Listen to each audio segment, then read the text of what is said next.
tere! Kuidas teil läinud on vahepeal? Loodan, et teil on põnevalt läinud. Olete saanud mängida palju kodus. Olete saanud ka õues käia. Liivakastis äkki mängida. Siis ma loodan, et te olete saanud aega neid küpsiseid teha, mis ma teile eelmine kord näitasin. Ma loodan, et teile ka siiralt matsesid need. Täna igatahes me magusat ei tee midagi. Magusat me teeme varsti nüüd järgmisel korral. Aga ma mõtlesin, et ma räägin teile idandamisest. Teate, mis on idandamine? Kui sa võtad need pisikesed seemned, teatud seemned, ma kohe räägin millised, ja paned nad purki kasvama, siis neile tulevad otsa pisikesed idud. Pisikesed idud. Ja nende toiteväärtus ehk siis vitamiinide ja mineraalainete sisaldus on väga suur.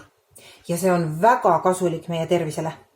Ma näitan, mul on siin valmis idandid. Mina tegin brokkoli idandid. Sellised pisikesed. Ja teate, nad on tõsiselt maitsvad. Minu 4-aastane sööb neid küll suurima hea meelega. Ma loodan, et teile ka nad maitsevad. Kindlasti te olete need ka eelnevalt juba söönud. Kas näiteks mungoa idusid poes on müügil või alfa lutserni idusid. Niisugune naljaka nimega alfa. Neid on tegelikult poest olnud saada ka. Brokkoliidusid poes ei ole nii väga olnud näha. Aga kas te teate, et sellest samast pisikesest kasvab siis üks suur brokkoli? Me oleme brokkolit ju tunnis vaadanud. Osadele seal maitses, ma mäletan ka. Aga need pisikesed idandid on siin palju suurema toiteväärtusega kui valmis brokkoli. Ehk siis neid peab vähem sööma kui valmis brokkolit, et saada mineraalaineid ja vitamiine, eriti C-vitamiini kätte. Nad on väga C-vitamiini rikkad. Kuidas neid siis teha? Tegelikult see on väga lihtne.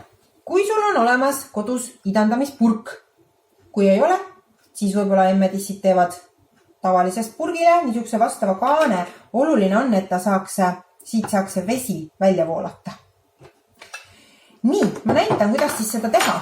Kuna minul juba need ühed idud on seal valmis, nüüd ongi aeg uued idanema panna. Ja võtad siit supilusikaga 2 täit seemneid.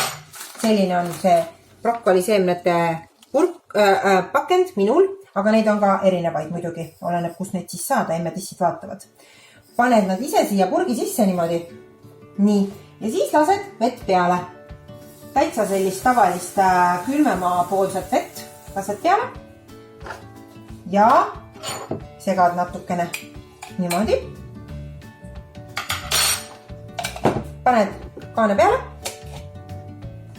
Ja jätad nad siia purgi sisse nüüd homseni. Siis ühe korra loputad ära, valad vee välja, valad siit samast, niimoodi, valad vee välja ja paned uue vee ja jätad nad veel natukeseks ajaks. Seda muidugi homme, ma praegu lihtsalt näitan teile, kuidas seda kõike teha. Nii, ja paned nad siia ja jätad nad siia sisse veel mõneks tunniks. Siis valad vee ära. Uuesti, mina lihtsalt praegu näitan. Nii.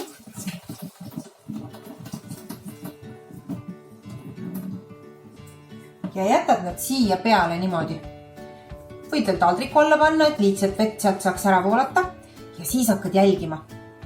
Ja loputad neid 1 või 2 korda päevas samamoodi. Sa võid ju täitsa ise seda tegelikult teha. Täiesti sinule sobiv tegevus on see. Ja jätad nad siia jälle uuesti. Ja siis 2-3 päeva pärast sa näed, kus hakkavad pisikesed idandid otsa tulema. Ja siis lased ja loputad neid samamoodi. 2, 3, 4, 5 korda päevas. Ja siis 4-5 päeva pärast on nad valmis söömiseks. Ja siis nad tulevad sellised välja. Ja nad on hästi maheda maitsega. Hästi tervisele kasulikud. Soovitan. Ja tisu. Ja järgmine nädal siis kokkame midagi magusat. Ma mõtlesin näiteks kas avokadokreemi või teeme hoopis pähklipalle. Vaatame, võib-olla hoopis kooki. Olge siis tublitseni ja mängige. Eks. Tšau!